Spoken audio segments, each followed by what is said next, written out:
Vamos, neste momento, passar para a exposição da palavra do nosso Deus. Nós estamos numa série de exposições na primeira carta do apóstolo Pedro, série essa que nós denominamos de Firmes na Graça, caminhando com Cristo em meio a um mundo hostil. Já estamos nos encaminhando para o final da carta, porém ainda temos muita coisa a aprender com a palavra do nosso Deus. Hoje nós vamos meditar no capítulo 4, dos versos 12 a 19. 1 de Pedro, capítulo 4, de 12 a 19. Convido você a abrir a tua Bíblia, permanecer com ela aberta, se possível faça anotações, note aquilo que é interessante, é importante, para que você possa estar meditando durante a semana em casa. 1 de Pedro, capítulo 4, dos versos 12 a 19.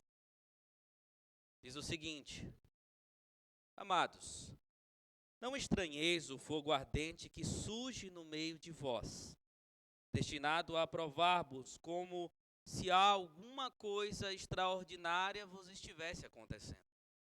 Pelo contrário, alegrai-vos na medida em que sois coparticipantes do sofrimento de Cristo, para que também na revelação de sua glória vos alegreis, exultando. Se pelo nome de Cristo sois injuriados, bem-aventurados sois, porque sobre vós repousa o Espírito da glória e de Deus. Não sofra, porém, nenhum de vós como assassino, ou ladrão, ou malfeitor, ou como quem se intromete em negócios de outrem. Mas, se sofrer como cristão, não se envergonhe disso. Antes, glorifique a Deus com esse nome. Porque a ocasião de começar o juízo pela casa de Deus é chegada. Ora, se primeiro vem por nós, qual será o fim daqueles que não obedecem ao Evangelho de Deus? E se é com dificuldade que o justo é salvo, onde vai comparecer o ímpio? Sim, o pecador. Por isso também os que sofrem, segundo a vontade de Deus, encomendem a sua alma ao fiel Criador na prática do bem. Amém. Vamos orar mais uma vez, pedindo ao Senhor que nos oriente, nos ajude a entender e guardar a santa palavra no nosso coração.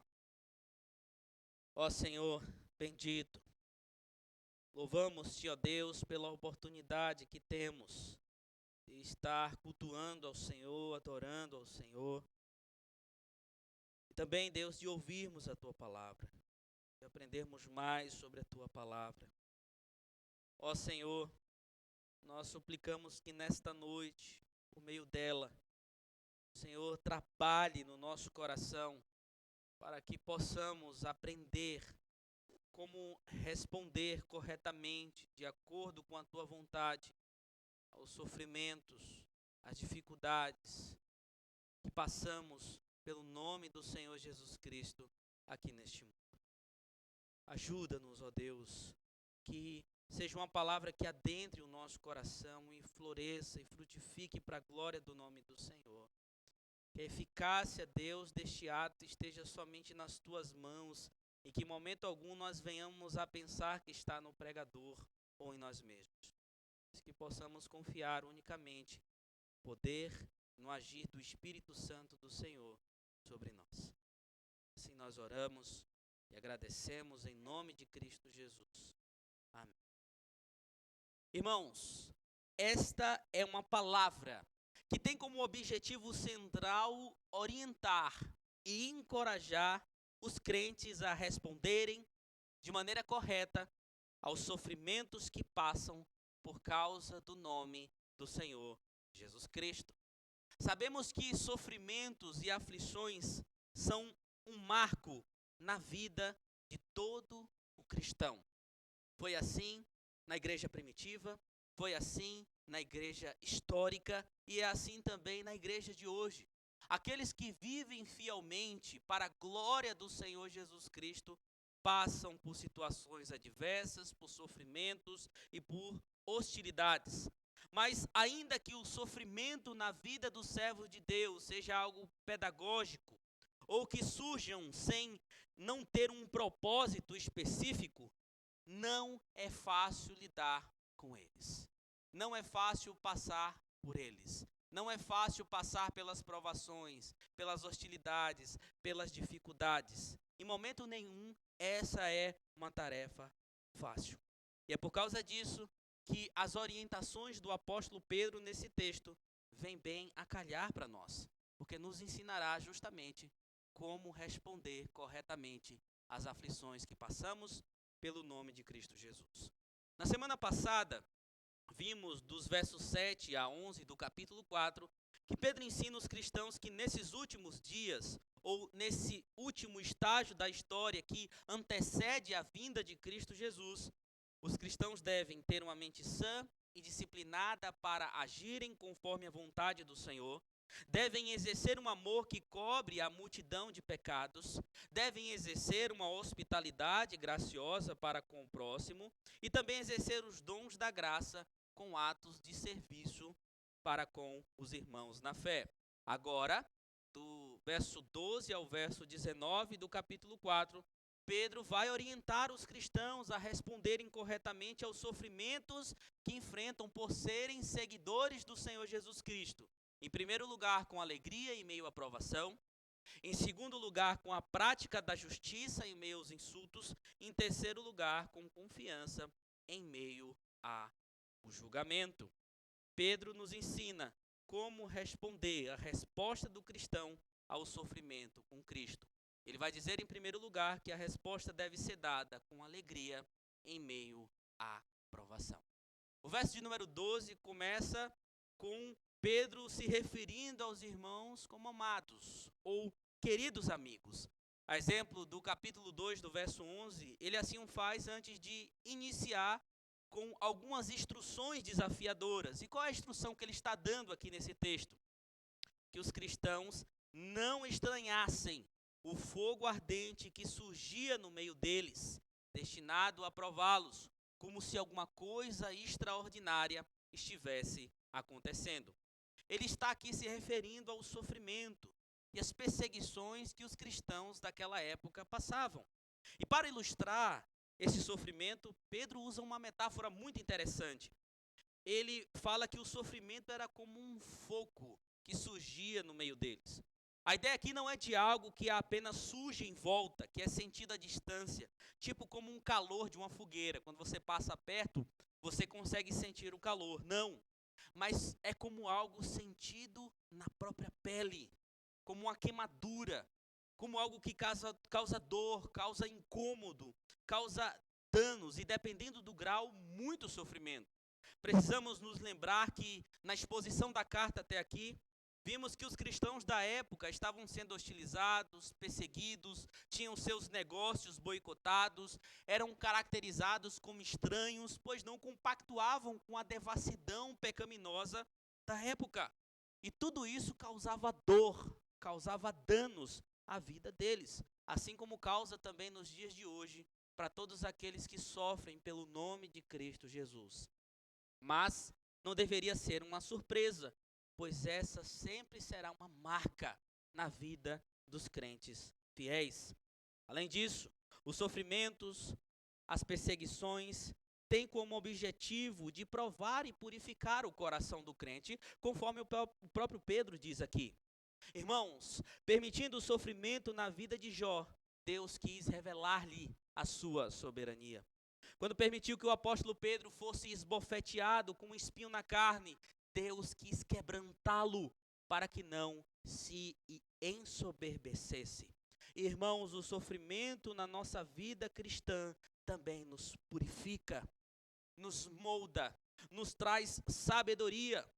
As provações têm a intenção de nos fazer pensar, de nos afastar deste mundo, de nos levar à Bíblia, à palavra de Deus, de nos deixar de joelhos diante do Senhor na dependência dele.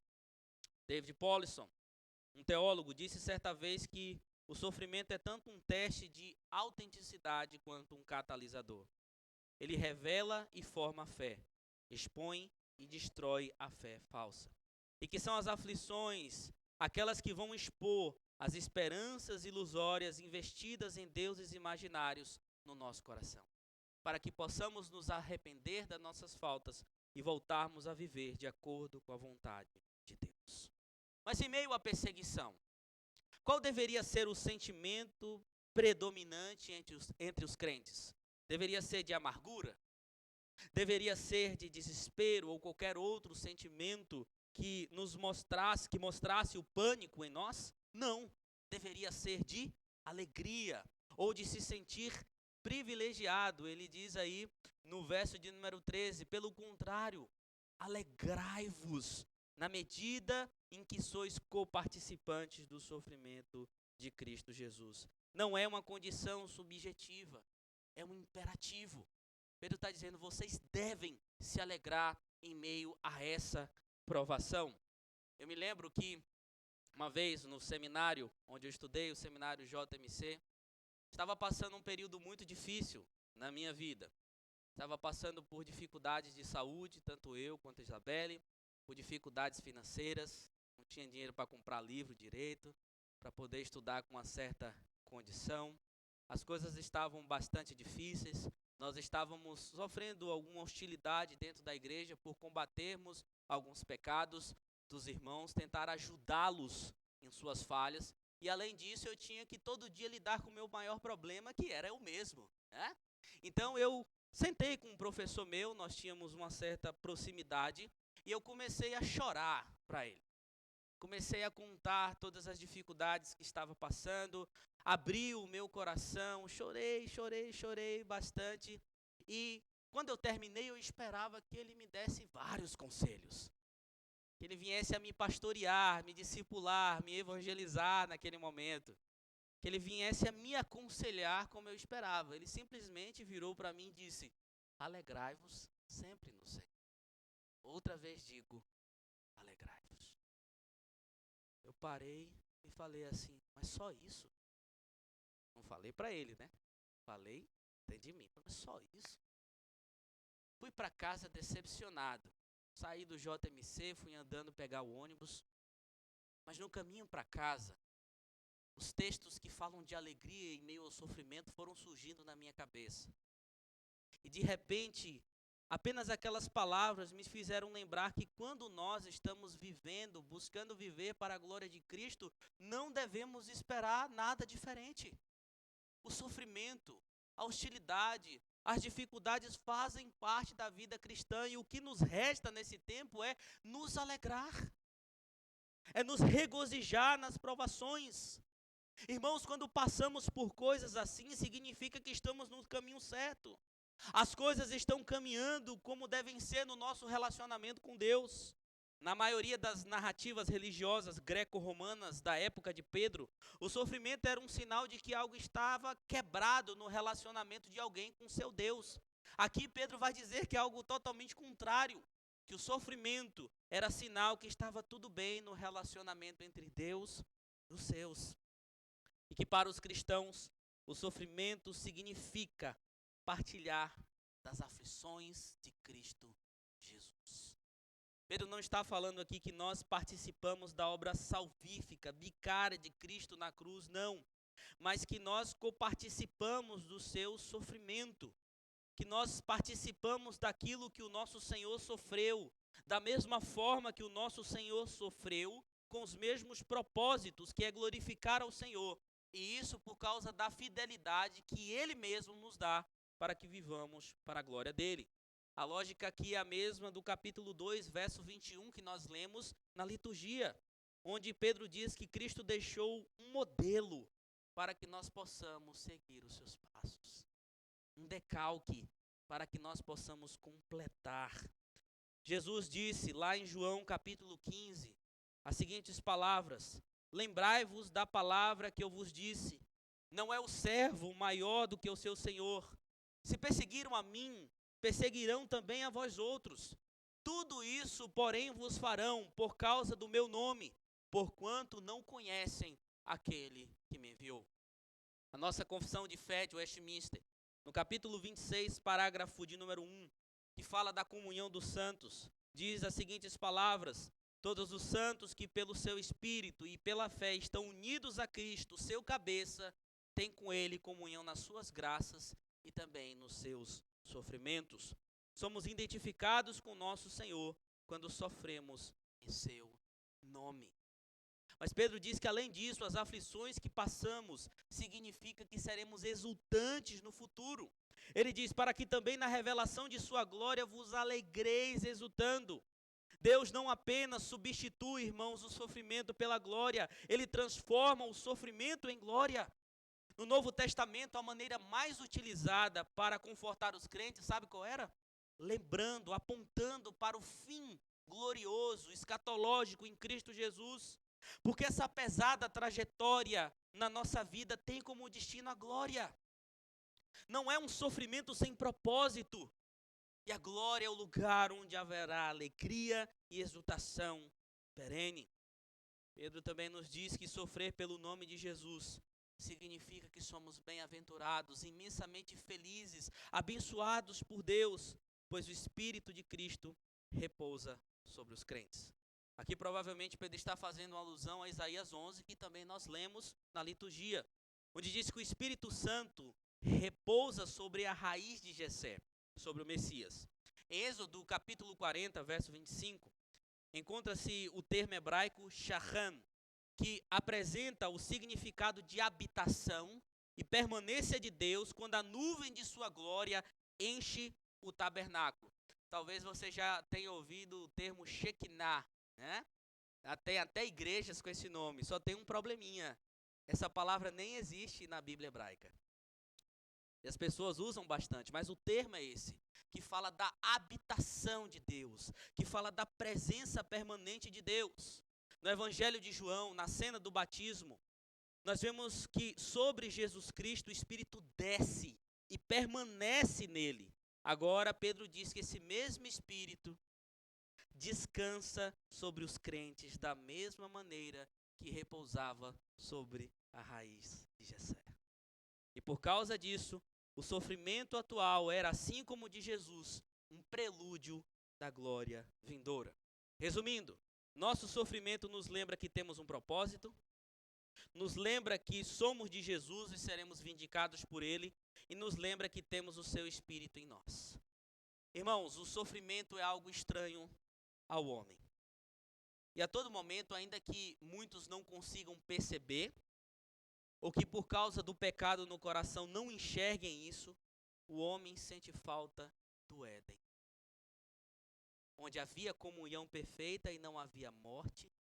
A morte, a perda de um ente querido, causa dor, aflição, onde não havia inimizade, onde não havia perseguição.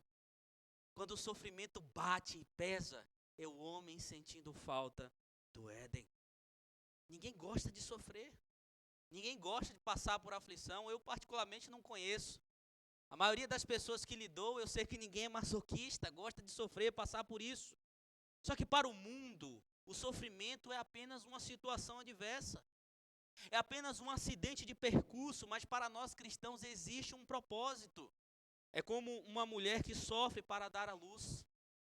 O seu sofrimento é transformado na alegria de trazer ao mundo, uma linda vida. E assim precisamos olhar para o sofrimento presente pela ótica da glória futura, daquilo que significa e como isso nos identifica com nosso Senhor e Salvador Jesus Cristo. Só que Pedro dá mais orientações. Ele vai nos mostrar, em segundo lugar, que devemos responder aos sofrimentos que passamos por causa do nosso Senhor Jesus Cristo, com a prática da justiça em meio aos insultos.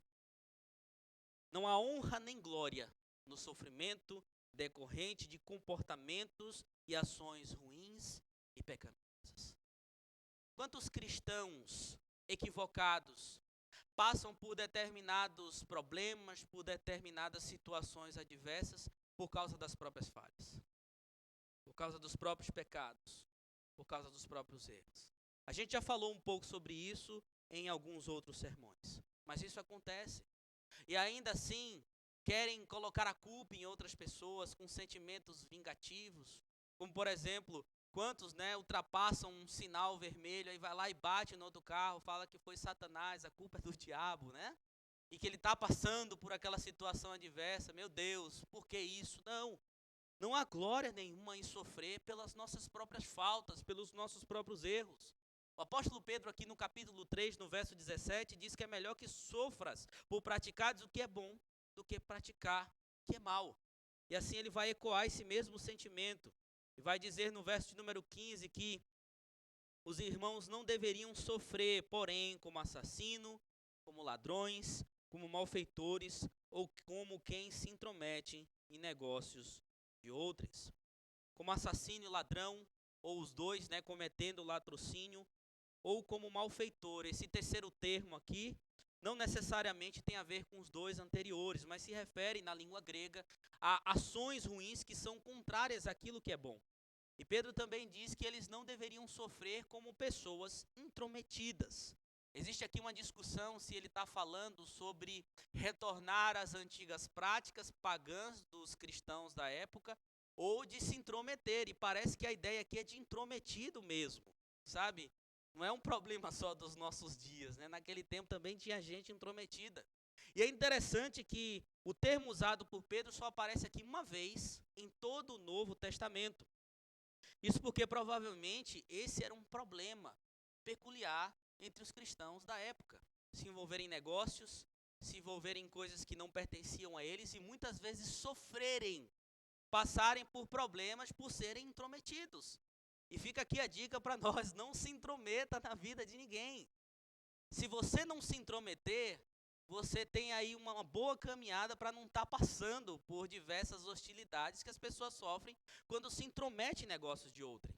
No Antigo Testamento nós vemos a ideia que quem se intromete em negócios de outras pessoas é como tomar um cão raivoso pelas suas orelhas. Soframos sim, mas por praticar aquilo que é justo, por praticar aquilo que é certo e não por praticar aquilo que é ruim. Pedro continua dizendo: mas se sofrer como cristão, não se envergonhe diante disso, antes glorifique a Deus com esse nome. Irmãos, a nomenclatura cristãos é paralela às acusações que Pedro disse anteriormente. Os servos de Cristo foram chamados assim de cristãos ou pequenos cristos pela primeira vez em Antioquia da Síria, conforme é possível ver em Atos capítulo 11, verso 26. Hoje ser chamado de cristão é uma honra, mas antes era um termo pejorativo, um insulto. Esse era o nome que os pagãos usavam como forma de desprezo ao servo de Cristo. Era um nome carregado de estigma social. Por isso que Pedro vai dizer para os cristãos não se envergonharem, pois se eram chamados assim, eles estavam no caminho certo e eles deveriam glorificar a Deus por isso. Não sofriam pelas suas faltas, pelos erros, mas porque eram chamados de pessoas que se pareciam com Cristo que pregava. Irmãos, quando nós conseguimos fazer uma leitura da nossa época, nós ficamos assustados. Os cristãos estão sendo isolados na sociedade. Claro que isso sempre aconteceu. Crentes de verdade sempre foram isolados, escanteados, mas eu chamo você a refletirmos juntos nos dias de hoje. Pessoas já estão tendo dificuldades em preencher vagas de emprego porque se declaram cristãs. Outros estão perdendo empregos por não compactuarem com certos pensamentos ideológicos deste mundo. Professores estão sendo demitidos por não ensinarem atrocidades como o evolucionismo, ou por não incentivarem seus alunos a compactuarem com vertentes militantes. Médicos estão tendo seus empregos sendo retirados por se recusarem a tratar pacientes homens como mulheres e vice-versa, ou por recusarem a fazer cirurgia de mudança de sexo em crianças e adolescentes. Administradores estão sendo destituídos dos seus cargos por não ajudarem suas empresas a sonegar impostos. Agências de marketing estão sendo boicotadas por não produzirem campanhas midiáticas que fomentam ideologias e apoiam a promiscuidade que é totalmente contrária à palavra de Deus. Nesses tempos, nós estamos sendo chamados de lunáticos, não por sermos seguidores de Cristo, mas porque para o mundo somos radicais. O cristão firme à palavra de Deus é tido como alguém radical, como alguém fundamentalista, que não entendeu o verdadeiro caminho de Jesus, que é somente amor e tolerância. E quando eu falo de mundo, eu não estou me referindo só a quem está lá fora. Me refiro a muitos que estão dentro da igreja também. O mundo adentrou dentro da igreja. É por isso que quando nós somos firmes à palavra de Deus, sempre surge pessoas de dentro e de fora da igreja dizendo, eles não entenderam nada. Jesus condenar, julgar, ser justo? Não, Jesus é só amor.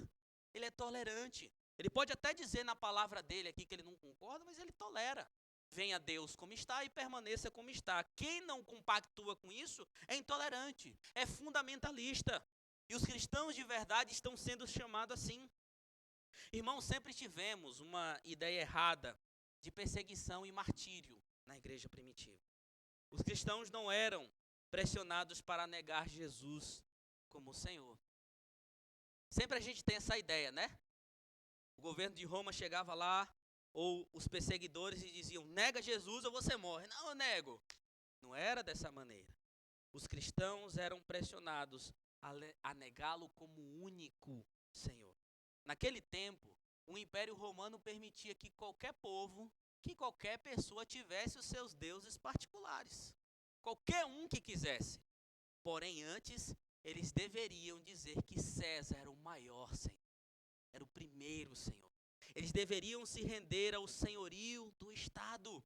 E os cristãos não aceitavam isso. Eles colocavam o Senhor Jesus como o único Senhor. E não fazendo, eram tidos como radicais, estranhos e paranoicos. E é por isso que você muitas vezes é utilizado na escola, na faculdade, no trabalho, no meio da família, nos relacionamentos interpessoais, porque tem defendido o senhorio de Cristo e não compactuado com mais nada neste mundo.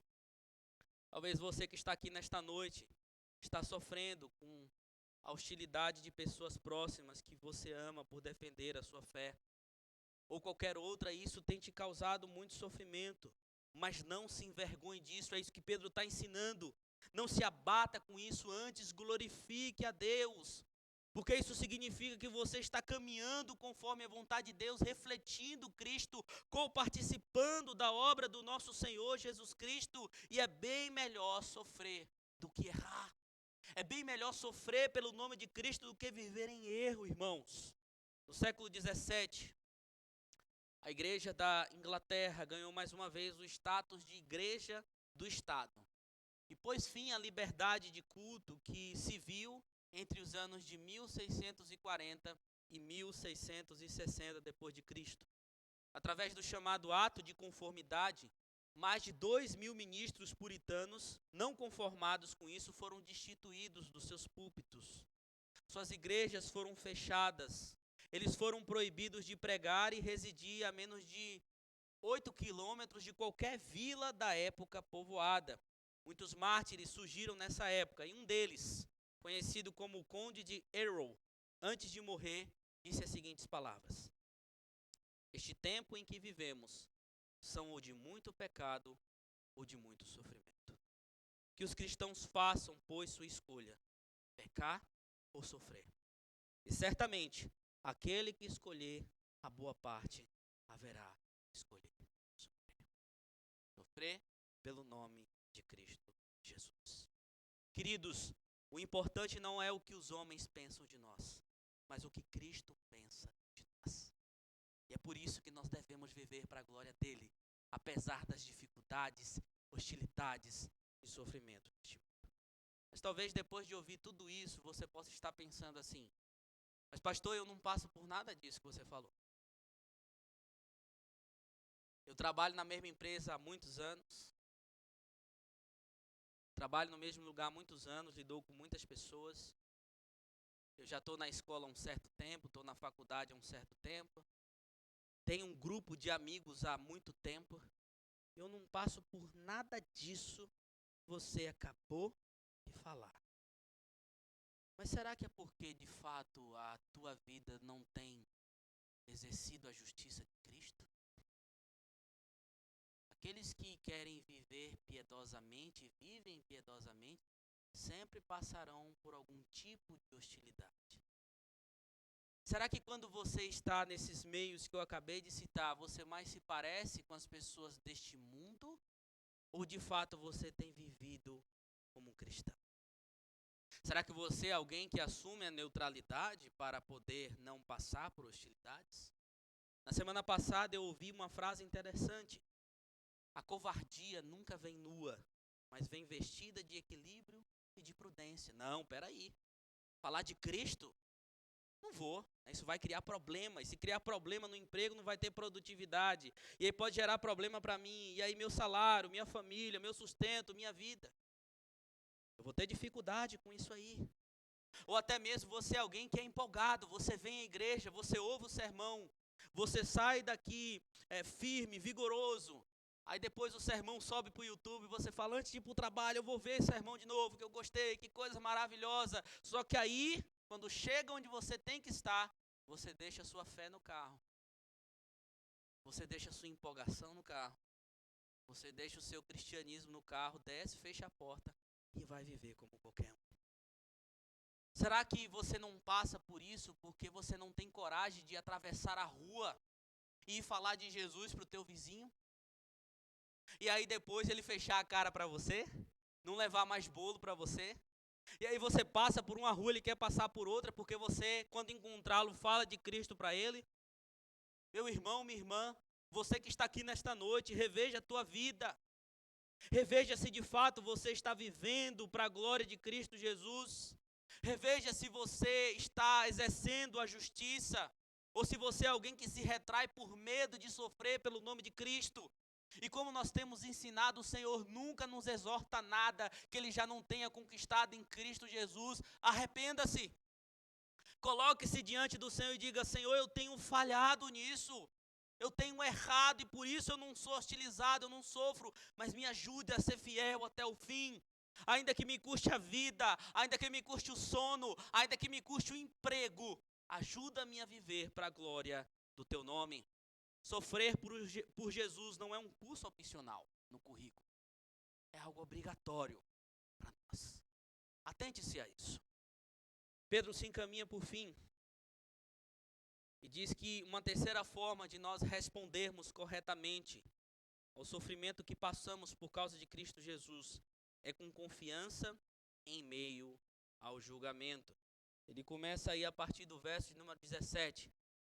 Porque a ocasião de começar o juízo é pela casa de Deus e ela é chegada. Aqui começa uma coisa estranha para a gente. Ele diz que vai começar o juízo pela casa de Deus. Como é que é isso? Quando nós olhamos para o contexto do texto grego, é possível concluir que o juízo aqui não se refere à condenação ou à punição. Nem sempre o termo era usado neste aspecto. E afinal, como o Senhor condenará um lugar que ele mesmo retirou a culpa? Seria como um juiz que absolve inocente o réu e depois manda prendê-lo. Ou como condenará o lugar que ele mesmo habita?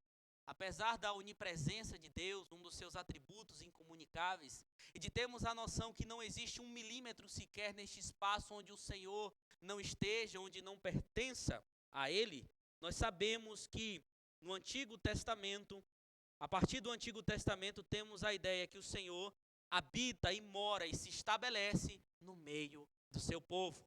Antes no tabernáculo, antes no templo e agora numa casa espiritual constituída de pedras vivas, que é a sua santa igreja. Os seus servos, o seu povo espalhado por toda a face da terra, não é aqui nessas 4 paredes, mas no meio do seu povo, numa igreja formada de pedras vivas. Quando teu filho pequeno te perguntar onde é que Deus mora, onde é que ele habita, não responda assim, no terceiro céu, nos céus dos céus, ou em algum lugar lá no espaço. Não, a Bíblia diz que ele habita no meio do seu povo. Ele está na igreja, ele está no meio daqueles que são seus. E ele, por acaso, vai condenar a sua própria morada? Que comprou com alto preço? Certamente não. Pedro aqui está desenvolvendo um pouco mais a ideia do fogo purificador que nós vimos no verso 12. É como se fosse um juízo que vai discernir, vai queimar e vai tirar aquilo que é impuro e conservar aquilo que é bom. Provavelmente também Pedro esteja usando como pano de fundo dessa passagem aqui, Malaquias capítulo 3, onde é dito que o Senhor virá ao seu tempo e refinará e purificará o seu povo, então as ofertas serão aceitáveis. Ou seja, o juízo começa pela casa de Deus, no sentido de que nesses últimos dias a triagem da humanidade começa no meio da igreja. E a hostilidade contra os crentes é o meio pelo qual o Senhor faz isso. Lembre-se, por exemplo, da pandemia. Vamos citar aqui a questão de sofrimento que a igreja passou. Não era nenhuma hostilidade, mas veja que muitos abandonaram a igreja. Fecharam-se as portas por um tempo, saíram, mas muitos não voltaram. Porque muitas vezes as aflições e o sofrimento vai purificar. Vai tirar aqueles que não são crentes fiéis, que não amam a palavra de Deus, que não vivem para a glória de Deus. Só que aí no verso de número 18, Pedro vai dizer que é com dificuldade que o justo é salvo. E aqui está um dos textos mais mal interpretados da história. Pessoas, por exemplo, de vertentes arminianas de outras igrejas, sim, são os nossos irmãos, mas tem problemas com algumas interpretações erradas. Eles usam esse texto para dizer assim, ó, a salvação é com esforço. Quanto mais você se esforçar, aí você vai ser salvo. Mas não é isso que Pedro está dizendo.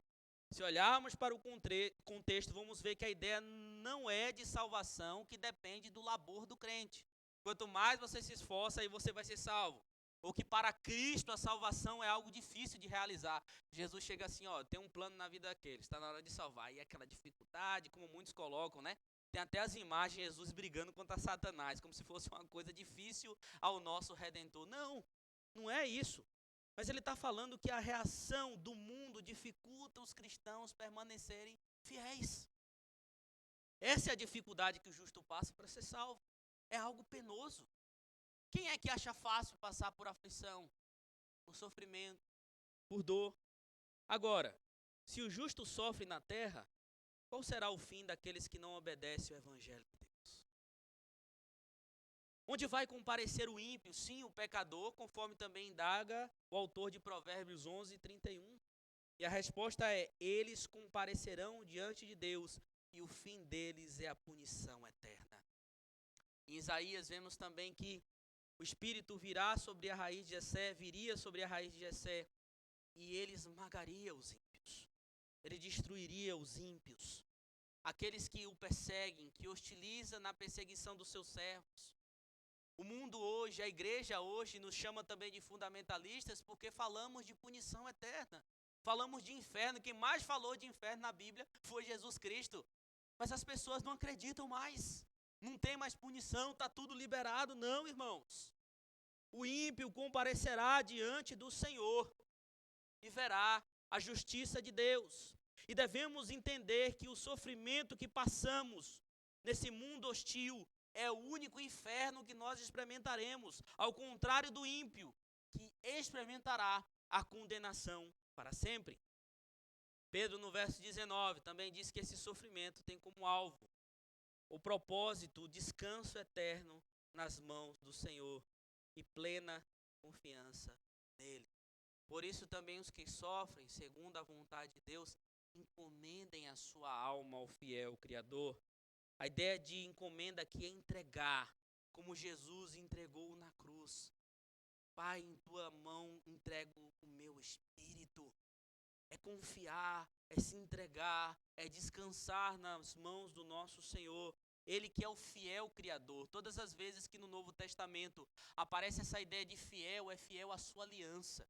Não é fiel a nós, Senhor, o Senhor é fiel a mim, não. Ele é fiel à sua aliança, à sua misericórdia, aos seus planos eternos. Essa é a ideia. E ele é o fiel Criador. Aquele que criou a vida, aquele que sustenta a vida, aquele que tira a vida. O Criador que criou o homem e por rebelião o homem saiu do Éden, mas esse mesmo Criador que está nos conduzindo de volta por Cristo Jesus para lá. Entregue a sua vida ao fiel Criador, descanse em meio à hostilidade que você passa como um cristão. Meus irmãos, eu estou caminhando para o fim.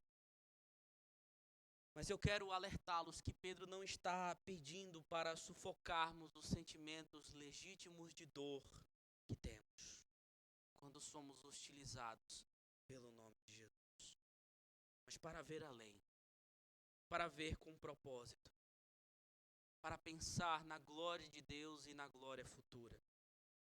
Lembre-se de que nós nunca estamos sozinhos. Em Jesus, sabemos o que é estar em perigo e seguro ao mesmo tempo, triste e alegre ao mesmo tempo.